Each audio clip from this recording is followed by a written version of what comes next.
Hello everyone! Planning a trip to Malaysia? Then Kuala Lumpur will be your first stop. If you're not sure how much trip will cost you, then this video is for you. Since you must be traveling from different countries, so I will not cover the flight cost in this video. I will give you the realistic prices that you will be paying during your stay in Malaysia. Lastly, I'll be giving you the prices in ringgit, so let's begin. Depending on your nationality, you may need to get a tourist visa. Good news is Malaysia offers e-visa services to many countries. Just go to this website, fill all the required info and upload required documents. The website link is in the description. Visa processing fee is 105 ringgit plus the visa fee which varies with the country. The maximum visa cost would be around 150 to 200 ringgit. The next is accommodation. Well, this depends on the travel time. If you are traveling in June, July or December, January, then hotel rates will be skyrocket. During the normal season, the hotel will cost you 100 to 150 ringgit.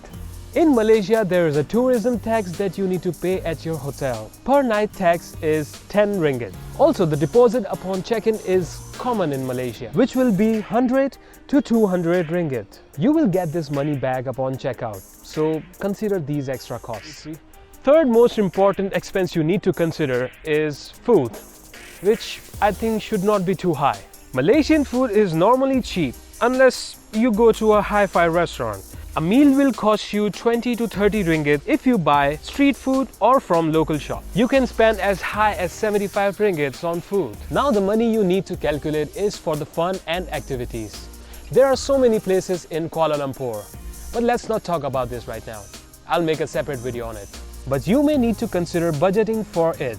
Assuming you are planning to do one activity per day, then keep enough amount for it. Entry tickets might cost you somewhere between 75 to 150 ringgit. Local transportation is another expense that you need to consider in Kuala Lumpur. Public transportation system is good enough. Some buses are free, but trains may cost you somewhere between 2 to 15 ringgit. Also, the cost will increase depending on your final destination. For example, you plan to go to Batu Caves via train. Then you will pay around 5 ringgit one way. And if you are planning to travel by taxi, then one way will cost you around 30 to 40 ringgit. Transportation cost depends on your travel plan.